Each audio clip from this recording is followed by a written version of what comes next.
justiça, democracia, riqueza partilhada. Nossa bandeira jamais será calada.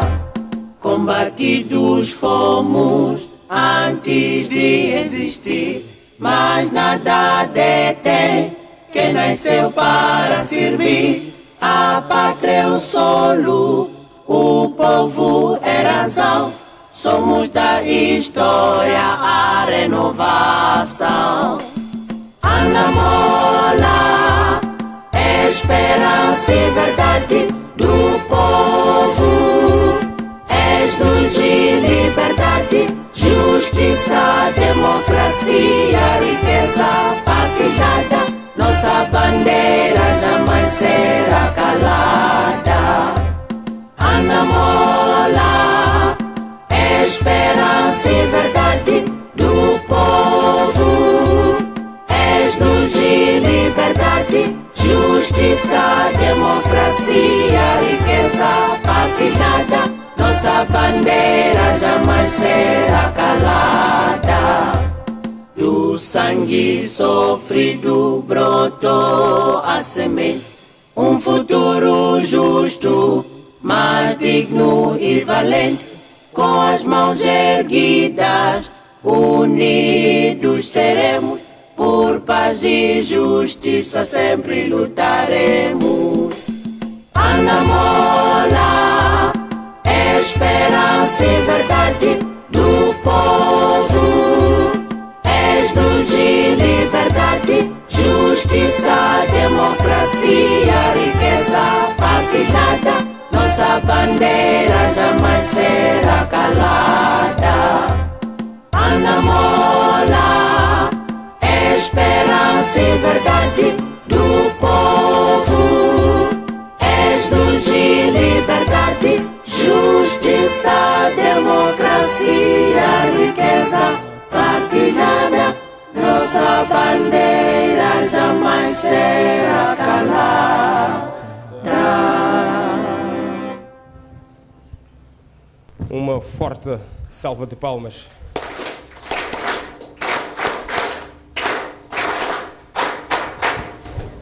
Bom, vamos seguir com o nosso programa, podendo tomar os nossos assentos.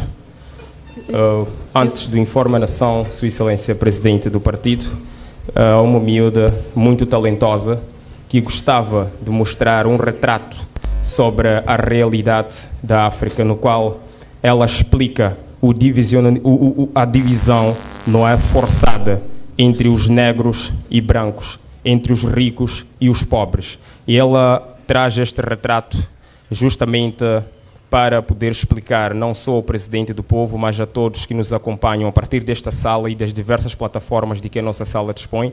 Quero acreditar que esta apresentação será muito breve e muito útil. Portanto, gostaria de convidar o Presidente para tomar o assento.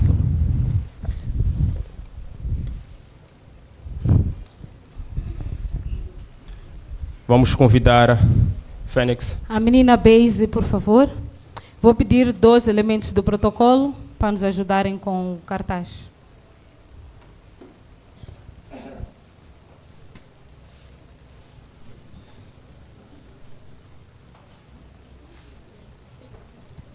Podes parar aqui.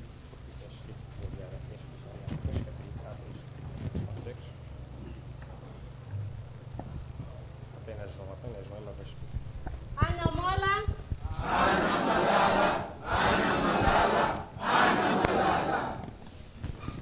Bom dia a todos, eu sou Beise da Tainara Eduardo Samboco.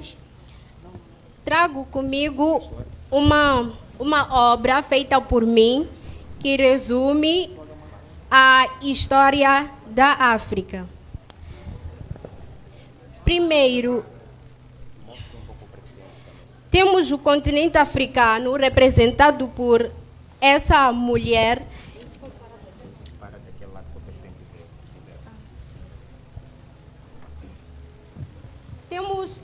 Temos essa mulher que representa o continente africano com uma lágrima no rosto que representa o sofrimento e o desespero. E, ao mesmo tempo, temos essa máscara. Essa máscara é a identidade de África, que foi tirada de si, ou seja, o seu poder, porque sem a coroa não há poder. Então, temos essa mão que representa o branco, que tenta tirar esse poder, essa identidade de África através dessa lâmina, cortando ela. Consideremos essa lâmina como o dólar. Então, o branco nos compra tirando as nossas riquezas através do dólar. E um dos exemplos que ele tira de nós é o diamante.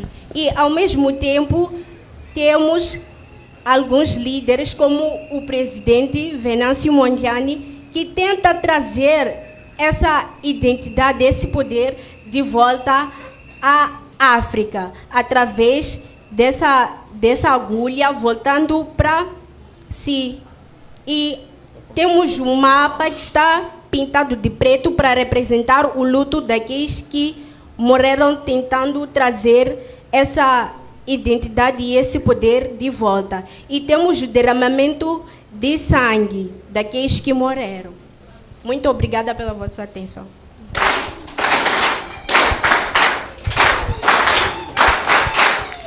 Muito obrigada, Beise. Ontem, quando nos fazíamos nestas rondas pela cidade de Massinga, nós chegamos à casa da Deise.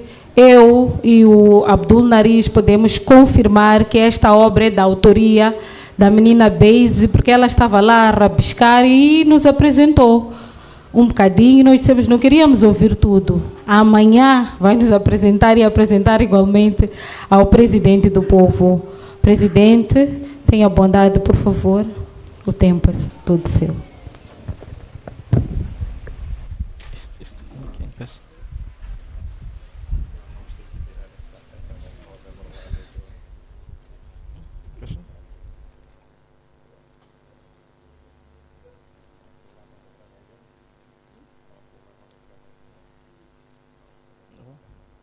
Um, dois, três. Um, dois, três.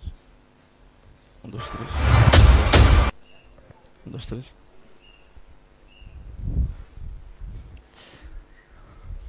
Bom dia a todos.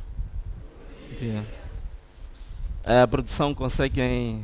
O som estão conseguindo ouvir bem? Conseguem ouvir? Ok. Antes de mais nada, vamos levantar as nossas mãos para os céus, para glorificar, para honrar, para louvar aquele que tem todo o poder nos céus, todo o poder na terra e todo o poder embaixo da terra. Aquele que tem poder sobre todos os domínios, sobre os domínios espirituais, sobre todas as forças, sobre todos os governos e sobre todas as autoridades. Uma salva de palmas bem forte para o nosso Deus.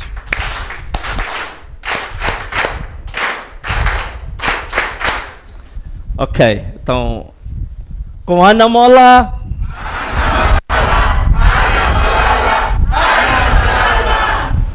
Muito bem, olha, eu vou fazer um resumo deste documento.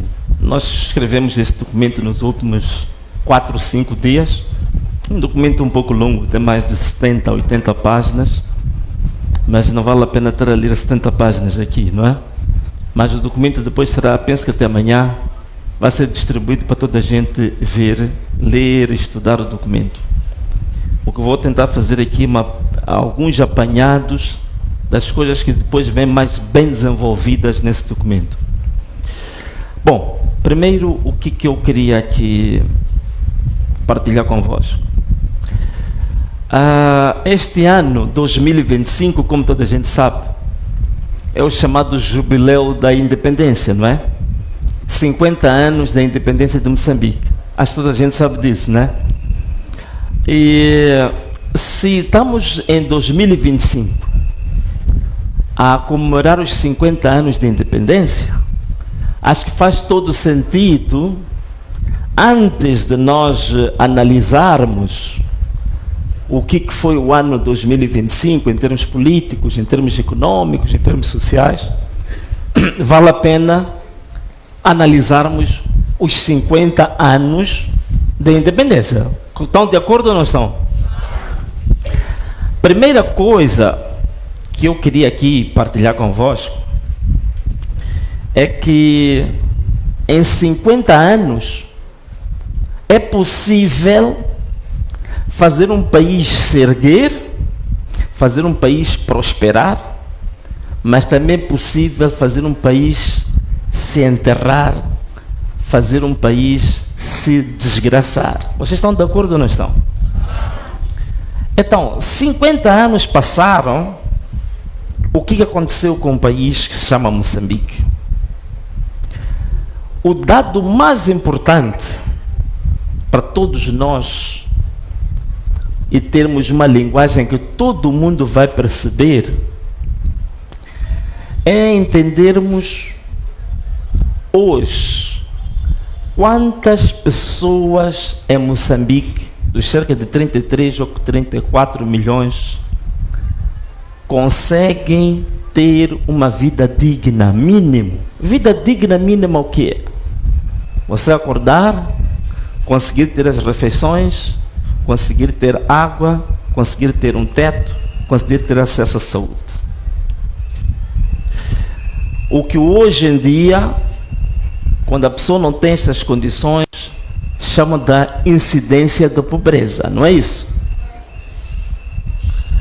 Em 2025, exatamente este ano, em outubro, o Banco Mundial publicou um relatório, curiosamente está em inglês, que é Poverty, Equity and Relief. Mostra que em Moçambique temos 68,2% de pessoas a viver abaixo. Não está no limiar, não está no limite, está abaixo do limite da pobreza ou do limiar da pobreza. O que isso quer dizer? São pessoas que vivem uma vida desgraçada, every day, todos os dias. Isso são dados recentes, de menos de 2 meses. Significa, para aqueles que gostam de fazer contas, dos cerca de 34 milhões, às vezes os números variam, né? Dependendo da fonte, dos cerca de 34 milhões, você está a falar de mais ou menos mais do que 22 milhões de moçambicanos que acordam todos os dias, não sabe o que vai comer, não sabe se vai beber e nem sequer tem certeza onde é que vai pôr a sua cabeça para descansar. Isso é que é, em palavras simples, pobreza. Quando fica doente, não tem mínima condição de pagar uma consulta. Não tem capacidade absolutamente nenhuma de pagar a matrícula para a criança. É isso que está a dizer, estar abaixo do limiar da pobreza. 68% dos moçambicanos estão nessa situação. Este é o dado que acho que é mais fácil todo mundo perceber, para entendermos o que aconteceu de 1975 até 2025. Este é o primeiro dado. O segundo dado que é importante partilhar aqui convosco: 70% da população moçambicana vive do ouro, vive de transportes, vive de serviços, vive de grandes business. Vive de quê? De quê? Agricultura, não é verdade? A maior parte, 70% da população ativa em Moçambique. 70% da população ativa. População ativa está a dizer aqui que alguém tem acima de 15 anos. 70% da população ativa vive da agricultura. Essa agricultura como é que está hoje em Moçambique? Nós dizemos que somos um país que Deus deu bom sol, deu boa chuva, deu bons terrenos, deu-nos boa terra. Mas vejam lá o que é a agricultura hoje em Moçambique. Se vocês olharem para todos os discursos, oficiais e não oficiais, vão perceber que o tema da agricultura já desapareceu dos discursos, não é verdade? Onde está a maior parte da população? Onde tem o rendimento para sobreviver da maior parte da população, hoje já não se fala disso. E um país tão rico como Moçambique, aquilo que chama-se da produtividade agrícola, o que é? É a produção por cada hectare. Se a gente pegar o produto mais consumido, que é o milho, não é? Não é como a Elsa, que ela está na cidade, come arroz, come caviar. Mas os 70% da população moçambicana, o alimento básico é milho.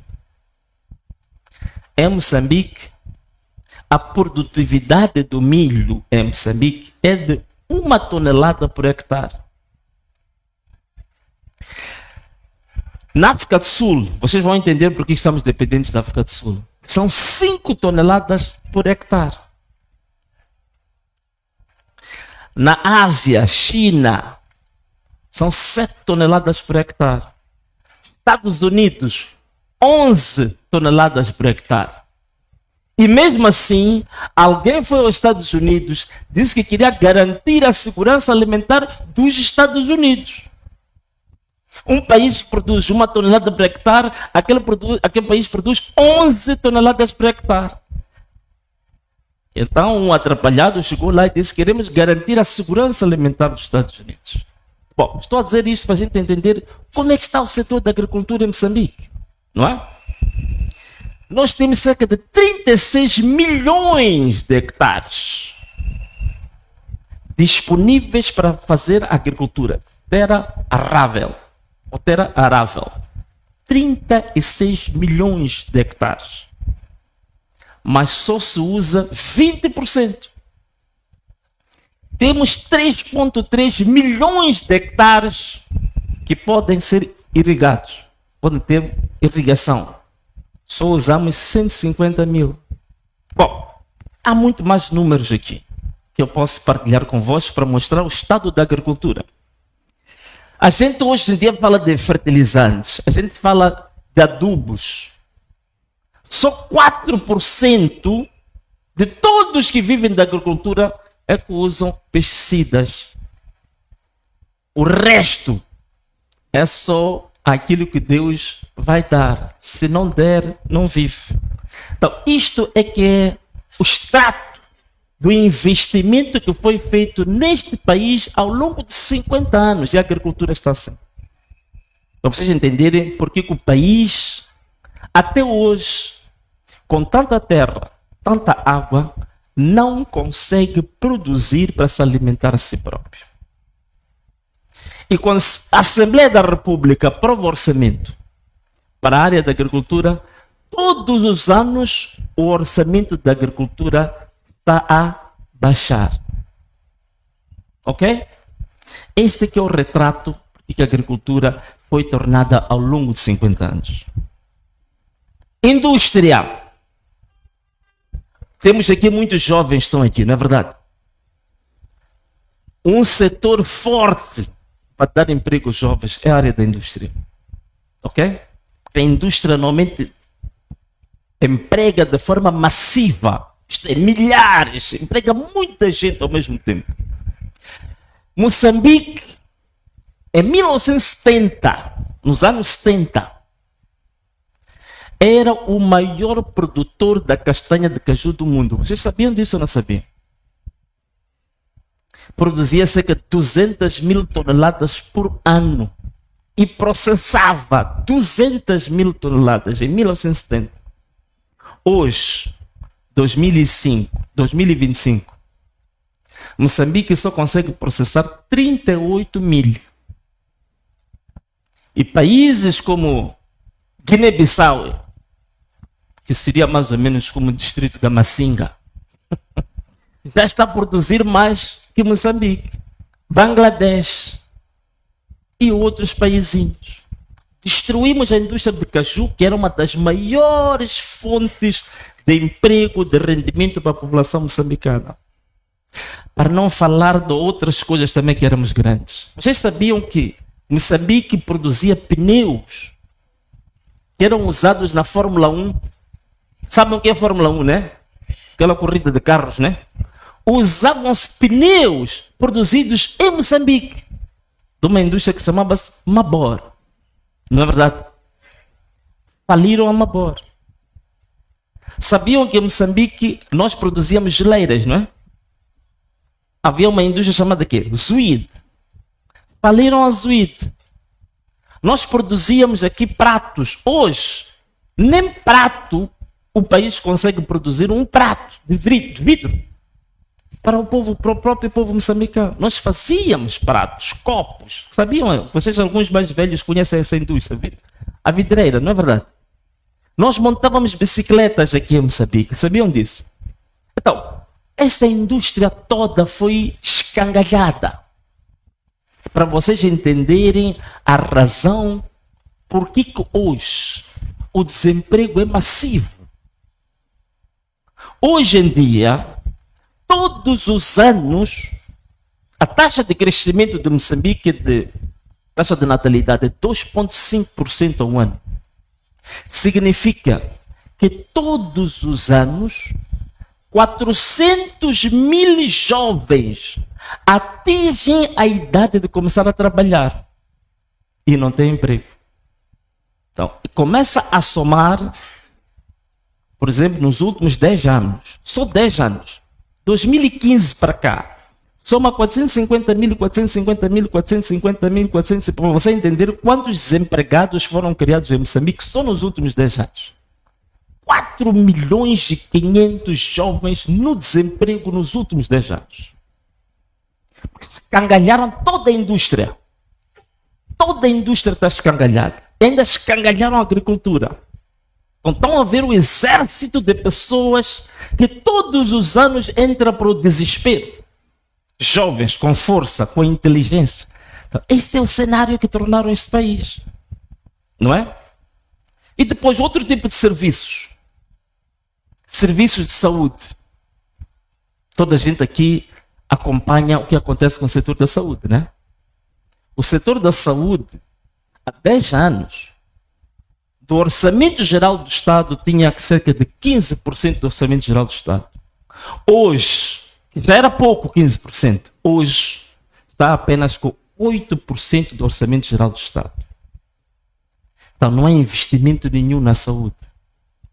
Até o Hospital Central de Maputo, que é o maior hospital de referência do país, comprou-se há pouco tempo uma máquina de radioterapia, qualquer coisa assim.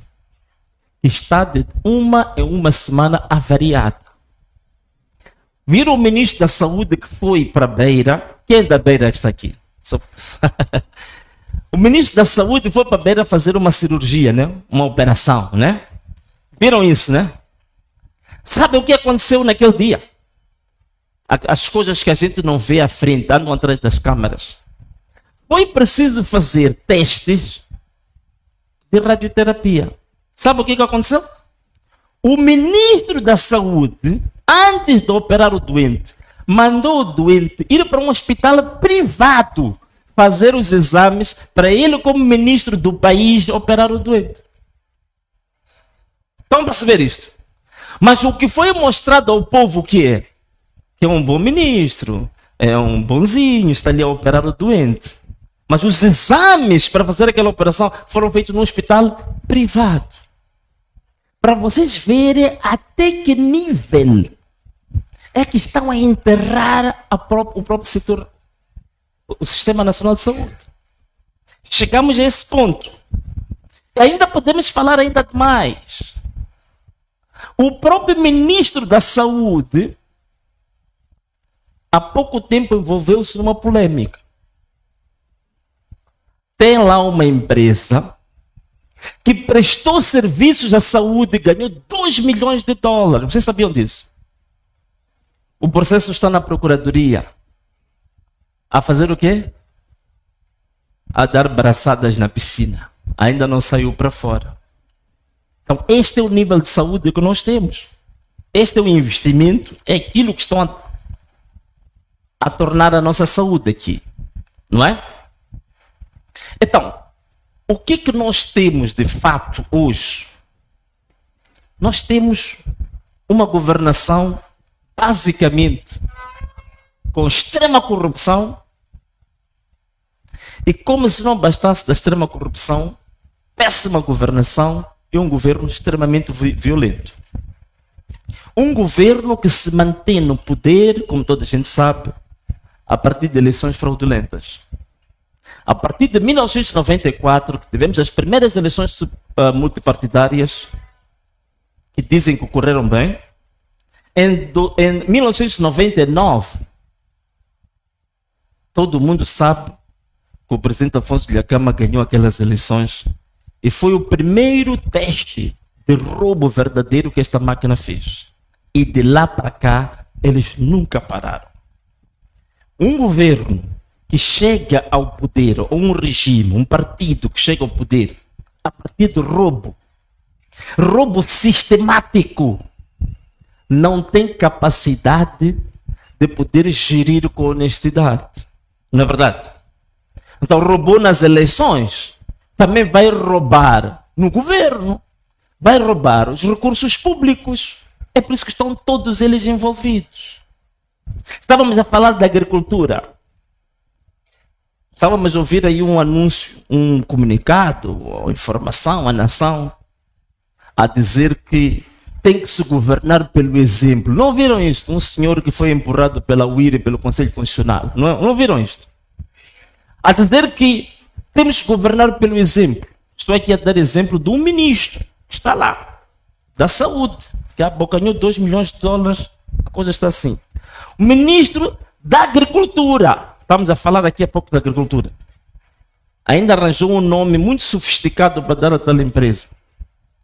É Future of Technology of Mozambique. Até deu um nome em inglês para atrapalhar. Tudo aquilo para quê? Para sacar taco do governo. 130 milhões de meticais. Que ele próprio sacou dos bolsos de todos nós. Não foi demitido? Ele próprio, esse cara sem vergonha, entrando numa polêmica dessa, também não se demite. Num país sério, ouvi o presidente da UIRA dizer assim, uma democracia madura como a nossa. Se a nossa democracia fosse madura, alguém sabe que está metido num escândalo público, ele é ministro. Ele é o primeiro a pôr o seu cargo à disposição. Que é para permitir que a própria justiça possa investigar sem interferência. Mas até hoje está lá, não foi mexido, não foi feito nada com ele. Então, a começar aquele informe é uma fatojada. Aquele informe é apenas um jogo de uma propaganda política barata. Ele não traz absolutamente nada para nós, ok? Então, já falamos aqui sobre a saúde, já falamos sobre a questão da agricultura. Vocês sabem que esta questão do funcionário público, ouvimos a dizer que tem que se valorizar o funcionário público, não é? Não viram isso? Valorização do funcionário público. Neste momento, se nós entrarmos para a educação, então, ele é professor, né? Professor, qual é o problema grave que nós estamos a ter hoje com a educação? Um dos problemas, se é para valorizar os professores, a primeira coisa que tinha que ser feita é exatamente garantir que o professor tenha um meio de sobrevivência, de subsistência, não é verdade? E neste momento, só as dívidas que têm de horas extras com os professores não pagas são 91 milhões de meticais. E essa dívida vai crescendo. E ouvimos a dizer que foi pago, como se fosse um grande alcance. Mas foi pago uma pequenina parcela. A maior parte da dívida continua com os professores. Temos neste momento, vejam só, grande vergonha. Temos essa dívida com os professores de cerca de 91 milhões. Há dívidas com os médicos também. Há dívidas com os profissionais de saúde. Mas para mim a coisa mais triste e mais vergonhosa é dívida com os idosos. Segurança social. As pessoas que contribuíram durante toda a sua vida, reformaram, estão em casa, está-se a dever aos idosos 2,9 bilhões de meticais. Até aquela força local que é usada lá em Cabo Delgado. Já ouviram, né?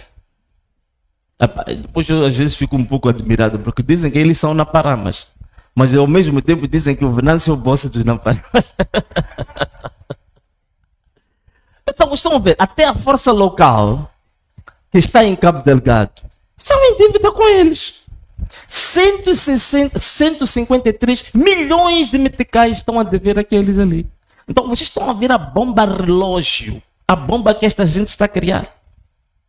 A bomba relógio, quer dizer, um baril de pólvora que estão a colocar sobre o nosso país inteiro.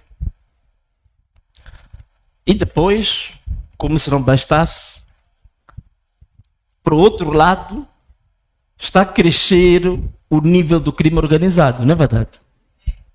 O crime organizado nunca esteve tão sofisticado como está hoje. Só a indústria dos raptos e sequestros. Vamos falar só este ano 2025. Só este ano, casos novos, foram 10 casos em menos de 12 meses. A indústria dos sequestros começou em 2011. Até hoje foram mais de 150 empresários locais moçambicanos que foram sequestrados. E destes empresários, absolutamente nenhum deles foi resgatado pela polícia.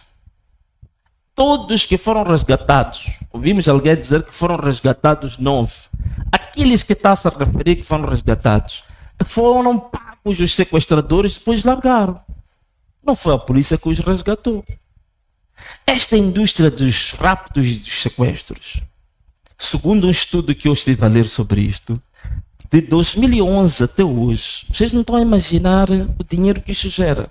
São 450 milhões de dólares que os sequestradores ou os mandantes dos sequestradores ganharam só com os raptos. Vamos ver o que é isto? 450 milhões de dólares ganhos só com a indústria dos sequestros. E sabemos que as forças de defesa e segurança estão envolvidas diretamente na indústria dos raptos e sequestros. Então, são empresários. Neste momento, estamos a falar de cerca de 450 a 600 famílias que abandonaram o país, que produziam neste país. Estão aonde? No Dubai, em Portugal. Estão aonde? Estão em Luxemburgo, estão na Alemanha. Levaram investimentos que deviam ser feitos em Moçambique e estão a fazer fora.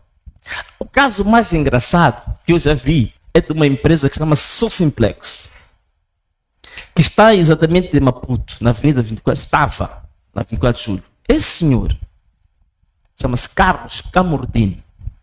Era amigo pessoal de Filipe Jacinto Inhosse. Foi sequestrado. E a família foi pedir ajuda ao amigo dele. O amigo nunca conseguiu lhe ajudar. Até que o senhor teve que pagar. Saiu. Disse que não vale a pena ficar mais em Moçambique. Foi para Portugal, deixou o empregado dele para gerir a empresa. Sequestradores, em menos de 2 meses, descobriram que o chefe não está. Deixou alguém para gerir. Sequestraram o empregado. Tiveram que fazer novo pagamento. A empresa acabou o quê? Fechou. E esse senhor levou cerca de 10 milhões de dólares. Foi investir exatamente em Portugal, num hotel de luxo. Hoje, Portugal já tem mais um ativo no turismo que era para estar onde? Em Moçambique. Hoje está em Portugal. Só para vocês entenderem o que essa indústria de raptos e sequestros está a fazer com esse país. Não é? Mas também temos os esquadrões da morte, não é verdade? Estou a falar do retrato que este governo tornou este país. Temos os esquadrões da morte. Por falar nisso, ainda hoje, há pouco tempo, menos de 20 minutos, estou a receber uma mensagem do nosso coordenador de Mogovolas. Vocês viram que houve uma grande marcha, não é? Em Mogovolas, né? Em Nampula. Uma grande marcha. Foi carregado em casa, supostamente sem mandato. pela polícia. Então, a perseguição continua ao partido Anamola, a perseguição continua à oposição. Hoje, está detido no comando provincial de Nampula, nosso coordenador de Mogovolas. Então, continua a haver perseguição. Estava a ouvir alguém em plena Assembleia da República a dizer que quer se empenhar para a reconciliação nacional e inclusão. Quer dizer, você, por outro lado, está falando de inclusão, reconciliação, e atrás está a sequestrar membros da oposição e, sobretudo, do maior partido que este país já viu, que chama-se Anamola.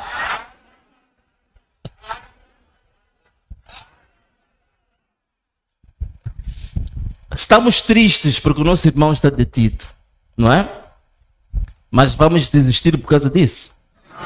Vamos vacilar, vamos recuar por causa disso? Se estão preocupados com a marcha de Mogovolas, então o que vai acontecer com a marcha então da Masinga que vai acontecer hoje? Então, se já tinham secado um lado, hoje então vão secar já dois. Mas no fim da marcha, acho que nem vão secar dois lados. Vão secar o quê? Todo. Não é verdade isso? Com a Anamola.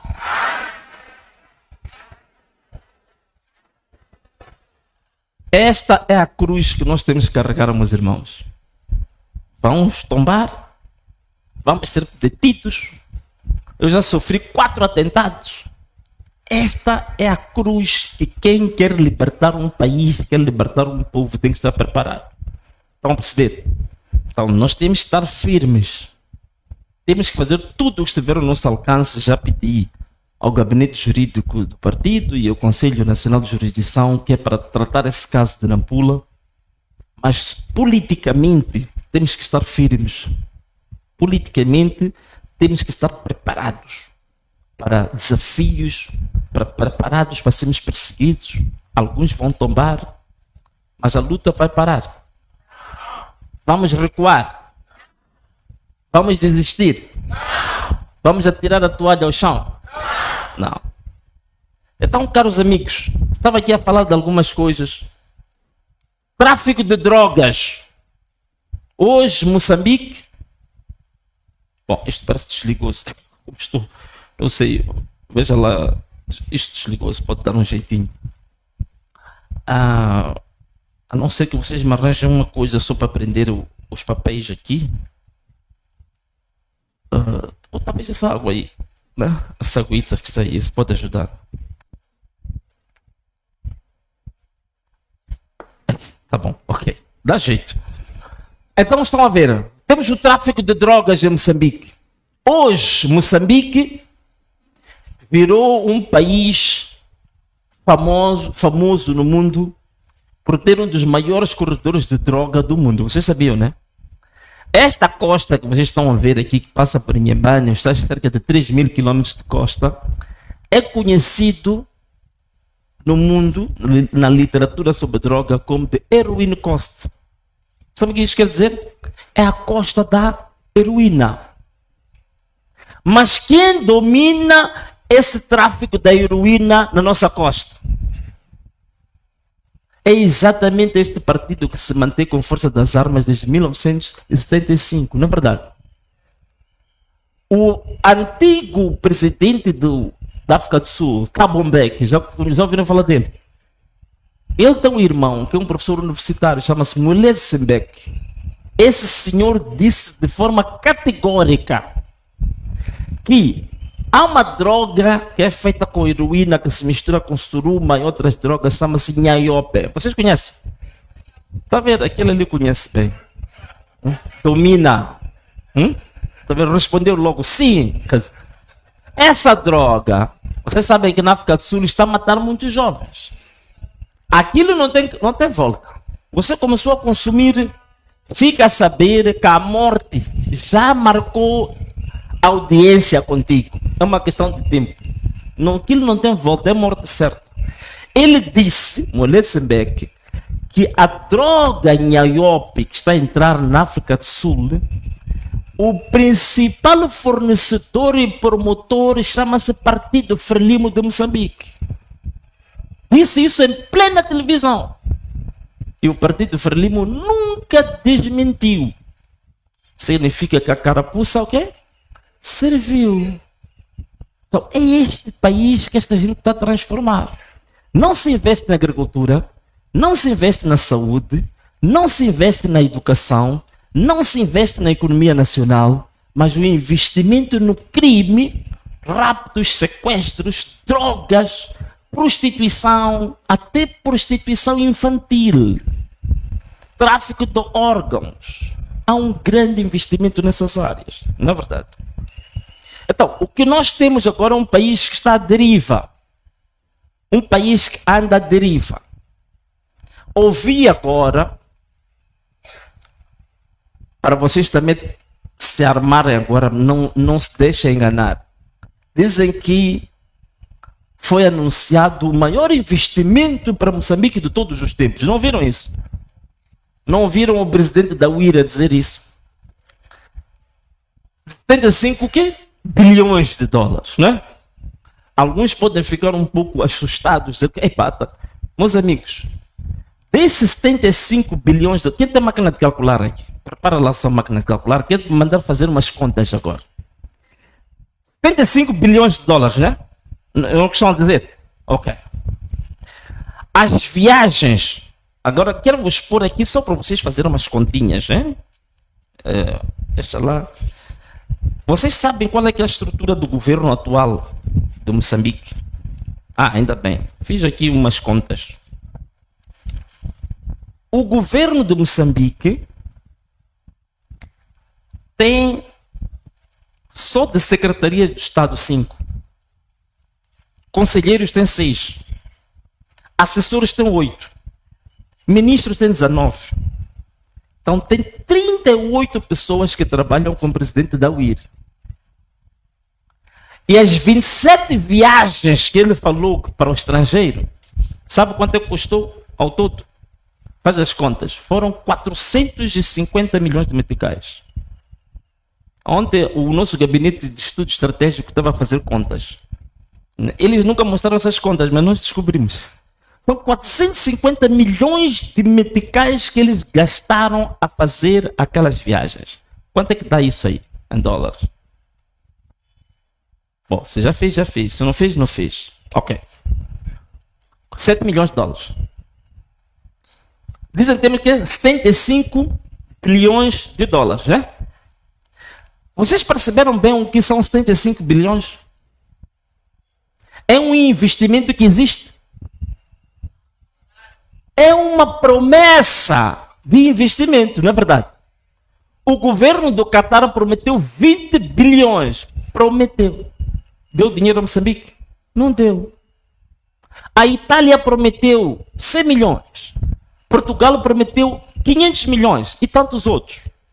E foram juntando tudo aquilo. Estados Unidos também prometeu apoio para a saúde, para 1,5, 1,7.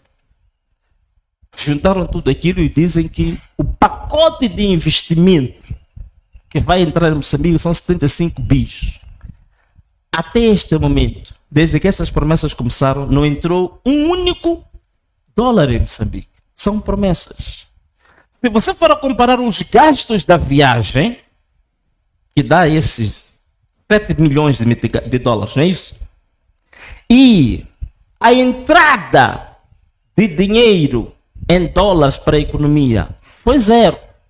Mas já gastamos 7 milhões de dólares só em viagens. E vou dizer mais. Escrevam o que estou a dizer aqui. Escrevam o que estou a dizer aqui. Aquelas promessas só são promessas. Não vai entrar dinheiro em Moçambique por uma razão muito simples. Para que haja investimento em Moçambique, que são estudantes de economia, aproveitem aqui também tomar notas disto. Só vai entrar dinheiro em Moçambique quando for firmado um acordo entre o governo de Moçambique e o FMI. Ninguém vai meter dinheiro em Moçambique sem luz verde do FMI. Estão a perceber isto? O FMI não vai permitir que volte a acontecer o que aconteceu com as dívidas ocultas. daqueles 2 bis que o FMI não soube. Agora, para se fazer qualquer investimento de vulto, o FMI tem que dar um ok. Até agora, que está a terminar o ano 2025, o governo de Moçambique está atrás do FMI, reuniões em reuniões. Ainda o FMI não aceitou assinar nenhum acordo com Moçambique.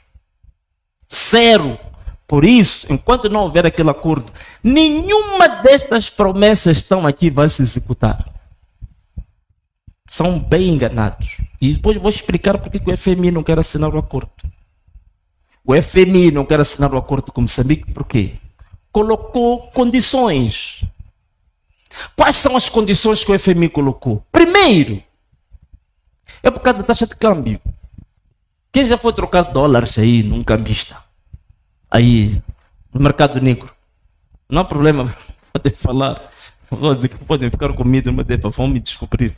Não há problema nenhum. Mas em média, quanto é que está o dólar no mercado negro? No mercado negro. Fora do banco. No banco quanto é que está? Não, mas isso não é verdade. Está mais. Isso. É isso. 64 é no banco. É no banco. O verdadeiro... Agora, vocês prestem bem isso. Alguém fechou os ouvidos aqui? Então, toca lá o seu colega, diz lá não dorme. Diz lá não dorme. Acorda. Diz lá, acorda. Meus amigos, vocês sabem o que é que move a economia do dia a dia de Moçambique? É a economia informal. Não é economia, não. O dinheiro que move o país no dia a dia para a sobrevivência dos moçambicanos não é o dinheiro que passa pelo sistema formal. É o dinheiro que passa pelo sistema informal. Vamos perceber isto? O que move, o que determina o mercado de câmbios de verdade é o mercado negro, não são os bancos. Vamos perceber? É por isso mesmo que o FMI está a obrigar o governo de Moçambique para libertar o câmbio. Porque o que está a fazer agora? Só para vocês perceberem isto. O governador do Banco de Moçambique, como eles estão com receio de ter uma taxa de câmbio verdadeira, porque sabem que se a taxa de câmbio for verdadeira, a taxa de inflação também vai aumentar. E o que vai acontecer? Os preços dos produtos, o custo de vida vai subir. Eles estão com medo do povo. Então, em vez de resolver o problema do povo, andam a manipular a taxa de câmbio. A taxa de câmbio real agora em Moçambique devia estar a 75,80 por dólar. Essa é que é a taxa de câmbio verdadeira. Mas eles obrigam, o governador do Banco de Moçambique obriga os bancos a manter a taxa de câmbio com dólar em 65, 64. É uma obrigação, é uma ditadura financeira que ele faz com os bancos. Então o que está a acontecer? A taxa de câmbio praticada pelos bancos é uma taxa de câmbio imposta por obrigação do Banco de Moçambique. A taxa de câmbio real é aquela que tu vês no mercado negro. O FMI está a dizer ao governo de Moçambique que a taxa de câmbio não pode ser imposta administrativamente. Tem que deixar o mercado determinar. O governo está com medo, porque sabe, se libertar a taxa de câmbio, o custo de vida vai subir. Os jovens vão voltar para a rua. E desta vez acho que não vão aguentar, porque já secaram um lado. Então, para saber o que está a acontecer, este é o primeiro ponto. É por isso que o FMI não está a assinar o acordo. Primeiro ponto. Segundo ponto. Funcionários fantasmas. Sobretudo nas forças de defesa e segurança. São milhares. Estão a obrigar o governo a limpar tudo que é funcionário fantasma. Não querem limpar. Porque a maior parte dos funcionários fantasmas estão ligados aos serviços de segurança. Não tem nada a ver com professores. É uma pequena percentagem. A maior parte estão ligados às forças de defesa e segurança.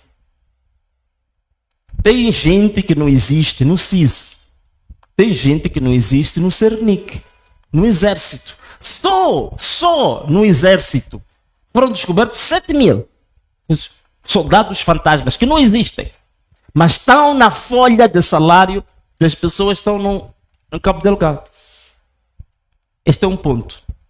Funcionários fantasmas. Não quer mover essa parte o governo. E isto tem uma implicação muito forte. Porque as pessoas estão a investir. Se a pessoa, só para vocês perceberem o peso disto, se a pessoa quer trazer de fora de Moçambique, por exemplo, vamos lá, $1 milhão, a pessoa tem que trazer pelo banco, não é verdade? Então, $1 milhão em meticais vai ser o quê? 65 milhões de meticais. Essa pessoa que vem investir tem que pagar os salários em quê? Paga em dólares? Não, paga em meticais. Então ele tem que pegar 1 milhão, converter para meticais. Fica com 65 milhões de meticais. Estão a perceber? Pagar salários e por aí fora. Mas ele, quando já vai a receber de qualquer trabalho que ele fizer, cada dólar dele investido, ele recebe 65. Quando no mercado negro está a 75. Quando ele tem que voltar a fazer uma importação, ele está a perder dinheiro. Então, a maior parte dos investidores não hão de vir enquanto o governo não resolver o problema da taxa de câmbio. É por isso que estou a dizer que aquele valor anunciado, aquilo é só para, como é que posso dizer? É só para o inglês ver. Ou então, por que não? É só para Massinga ver. Não dá. Então, não há aquilo é só uma promessa e aquilo não vai acontecer. Estão a perceber isto? Estão a ficar muito sérios vocês. Com Ana Mola!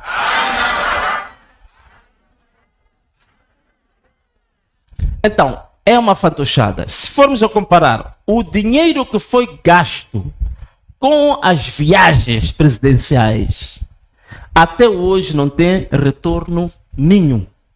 Só vieram com um pacote de promessas para o futuro. E vão ver uma coisa. Passa a focalizar desenvolvimento de Moçambique no investimento exterior.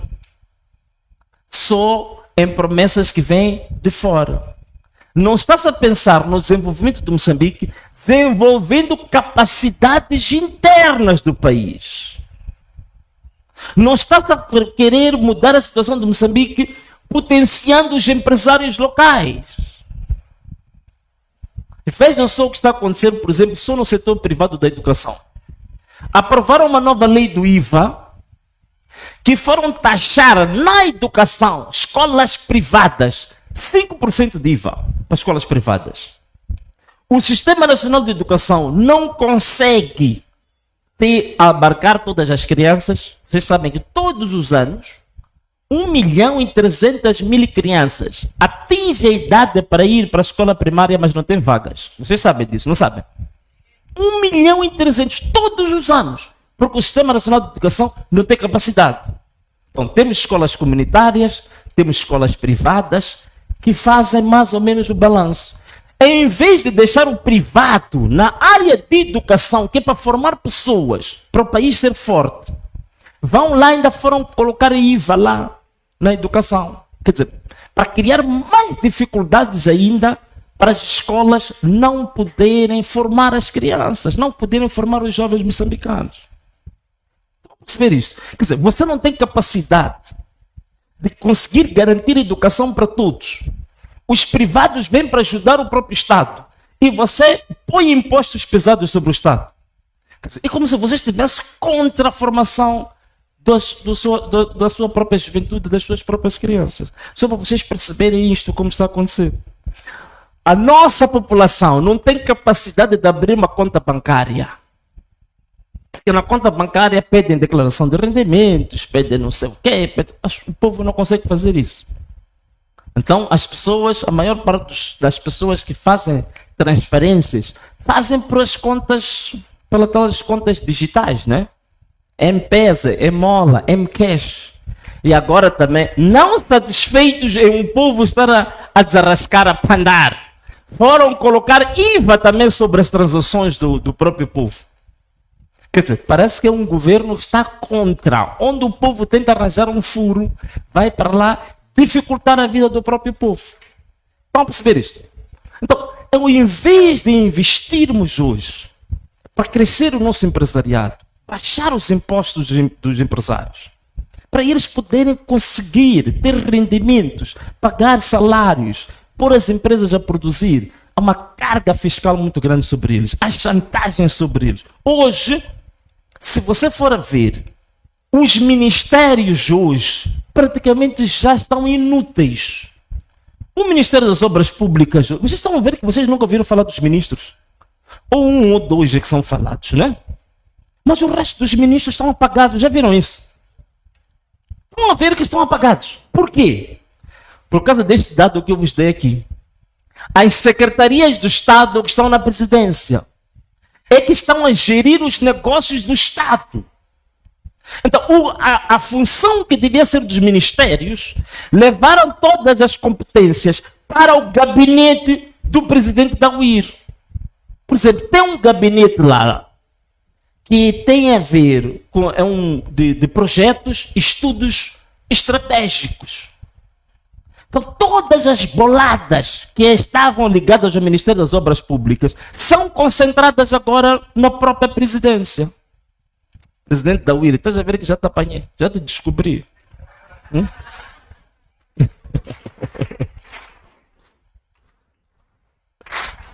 é que eles achavam que estão escondidos, mas estou a apanhar. Estou a denunciar. Se quiserem, abram um processo, vamos ver. Mas eu hei de ir provar em tribunal que o que estou a dizer é verdade.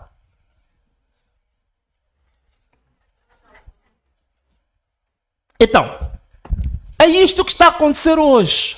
Então, há um conjunto de jovens hoje que estão ligadas à presidência, nestas secretarias do Estado, que são os novos chantagistas, que andam aí de empresário a empresário. Ou você me dá 5%, ou o seu negócio não vai andar, vai falir. É por isso que os ministérios estão apagados. Então, estes aqui que estão lá na presidência é que estão a gerir hoje os negócios dos ministérios. E diz que quer gerir pelo exemplo, colocando nhonguistas dentro da própria presidência e a gerir os negócios do Estado.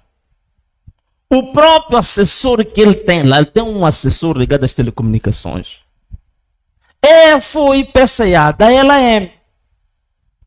Nhongou na LM, encheu os bolsos, como devia ser. Agora é assessor, está na presidência. E ainda ele sai, vai a público e chega lá e diz que na LM há ratos, há nhonguistas, há não sei o quê. Quando ao lado dele está o assessor, que foi o primeiro rato lá na LM.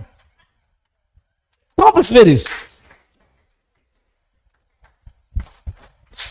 Vocês estão a ver como é que esse país está sendo gerido? Estão a ver como está sendo gerido esse país? Assim mesmo. Agora está a dizer que temos que racionalizar os recursos do Estado. Diz que cancelamos as viaturas de luxo. Mas como é cancelar as viaturas de luxo quando o presidente da autoridade tributária mandou importar viaturas de luxo para todos os seus subordinados, 41 milhões de meticais? Onde estão a cancelar essas viaturas? Portanto, é um discurso de faz de contas. É um discurso de fachada. Na realidade, não é possível. Eu até concordo com o que disse o nosso irmão.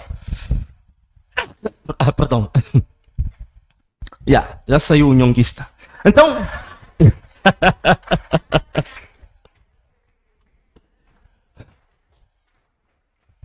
Então, eu até concordo com o nosso irmão o Antônio Muxanga, que ele diz assim, que, olha, com este presidente do IR, não há absolutamente nada que ele vai fazer melhor que os outros. Porque todos os projetos que ele fala são projetos que herdou do outro presidente, não é? Portanto, o mestre dos memes deixou alguns projetinhos que são os únicos que este, não é, está a apresentar agora. Porque não é possível, se você faz parte do sistema e você foi gerado como filho do próprio sistema de nhongas, de ladroagens, da corrupção, não é possível você nascer diferente. O filho do pato nasce um patinho, não é verdade? Não é verdade isso? Então, o filho do meme nasce um meminho, não é verdade?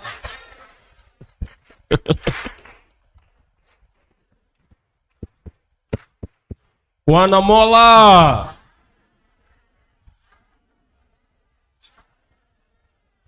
Bom, caros amigos, nós já estamos no fim. Hoje é dia para marchar, não é verdade? Mas tínhamos que fazer essa radiografia hoje daquilo que Moçambique se tornou nos últimos 50 anos, porque estamos a comemorar 50 anos de independência, e aquilo que Moçambique é hoje. E estava aqui a dar-vos alguns elementos para vocês entenderem como é que estão a funcionar as coisas, entendes? Porque vocês, quando começarem a fazer a mobilização do nosso partido, a explicar às pessoas o que nós... Vocês têm que ter noção de como é que as boladas são feitas, para poder explicar ao povo, porque parte do povo também não sabe. Então você tem que explicar, tem que ter esses elementos para saber que eles são boladeiros. Eu tive uma vantagem, quando eu, por exemplo, falo da manipulação da taxa de câmbio, ou da taxa de inflação, tive uma vantagem. Em 2023, antes de sair do Parlamento, fui o primeiro e o único deputado em toda a história do país que apresentou uma prova de que o governo manipulava sempre a taxa de inflação.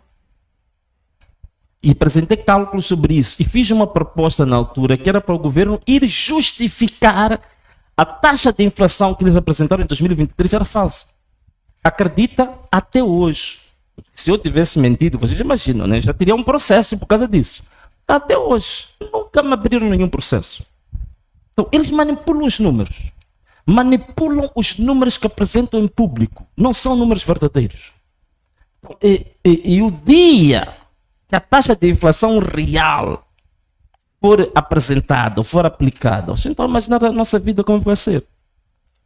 Então, caros amigos, era isto que eu queria apresentar-vos em termos do quadro de como é que o nosso país está sendo gerido. Minha pena, mas muito grande ainda, é esta história de estar-se hoje a falar das chamadas manifestações, como é que chama? Ilegais? Não? Como é que chama? Violentas, ilegais e quê? Criminosas. Se nós estamos num período que a gente está no diálogo inclusivo, ainda faz sentido usar esse tipo de linguagem? Usar essa linguagem violenta, belicista, nesta altura faz sentido? Eu gostei, ainda vi ontem, ou antes de ontem, vi uma manchete na televisão, que até a própria Mamã Graça chegou a dizer que essas manifestações não foram ilegais, não. Portanto, o grande problema, quando se fala das manifestações, não se fala das causas que levaram as pessoas a manifestar. As pessoas foram manifestar por quê? Não é porque gostam de manifestar. Não é porque as pessoas gostam de pôr-se na rua, levantar cartazes, não sei o quê. As pessoas foram se manifestar por causa de coisas concretas que aconteceram no país. Então, quando eles falam dessas manifestações, nunca dizem a causa. Uma das causas é que em 2023, 2024, houve roubo de votos. A vontade da população foi desvirtuada. Então, a população se sentiu-se burlada. E tinha que ter o direito de protestar quando um direito seu é violado. Este é o primeiro ponto. O segundo ponto. Tudo isto que eu vos falei aqui, que está acontecendo nos últimos 50 anos, que leva a população a viver uma vida miserável. O povo sentiu que também era uma oportunidade de dar o grito de socorro, de que a miséria que estamos a viver neste país tem que parar, que as coisas têm que mudar. Então, estas foram as razões que levaram as pessoas a ir para a rua. E não se fala dessas razões. Então significa que fazer a manifestação foi um direito legítimo. O que eu posso fazer para transformar essas três palavras, eu posso dizer que as manifestações foram constitucionais, foram legítimas, foram por direito. Só que estas manifestações, elas foram ilegal, violenta e criminosamente reprimidas. Isso sim. Estão a perceber isso? Não. Vamos lá bater bem as palmas. Vamos lá começar. Vamos?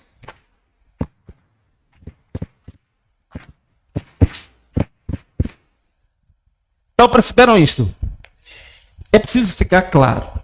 O que foi violento, o que foi criminoso, foi a repressão às manifestações. As manifestações, elas foram legais, elas foram legítimas, elas tiveram causas por detrás. E essas causas que eles nunca querem resolver. E pela incompetência de resolver os problemas do povo, preferem fazer o quê? Criminalizar o povo, dar nomes ao povo, chamar nomes ao povo. E parece que não estão à vontade quando a situação está calma. É por isso que continuam a usar essas expressões, porque acho que quer recuperar aquela frase que ele usou lá em Pemba, de que quer chorar sangue do próprio povo, não é isso?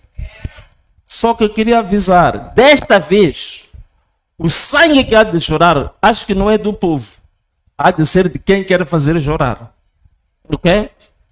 Então, caros amigos, era isto que eu queria apresentar-vos, mas o problema em Moçambique não foi só um problema, eu estive a explicar aqui razões que econômicas, sociais, jurídicas, financeiras, mas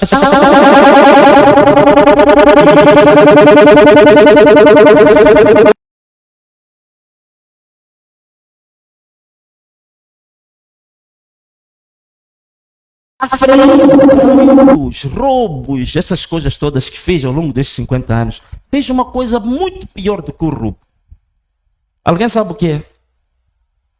Não quero imaginar. Sabe qual é a coisa pior que fez do que o roubo? O antigo presidente fez de pior para este povo. É por isso que a partir de 2024 as pessoas despertaram. Tinha colocado uma venda nos olhos das pessoas. Por quê? Por causa da destruição dos valores da sociedade. Foi a própria Frelimo que trouxe aqui em Moçambique uma contra-valores, uma contra-cultura. Já ouviram falar da cultura das catorzinhas? Não é? Conhecem as catorzinhas? Esta cultura das catorzinhas, aqueles que eram chamados da geração 25 de setembro, que era a geração dos que libertaram o país, dos revolucionários, foram eles que trouxeram, sobretudo quando começavam a ganhar algum dinheirinho da corrupção, a aliciar as catorzinhas, vieram com o fenômeno da catorzinha, não é verdade? Foram eles ou não foram eles que trouxeram a geração das catorzinhas? Foram eles ou não foram eles que trouxeram a geração do Sugar Daddy? Foram eles ou não foram eles que trouxeram a geração 300?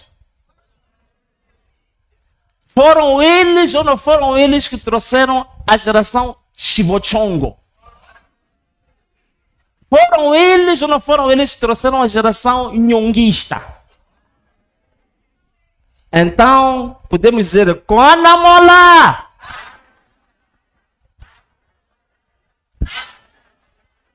Então, muito obrigado pela vossa compreensão e vossa atenção. Obrigado.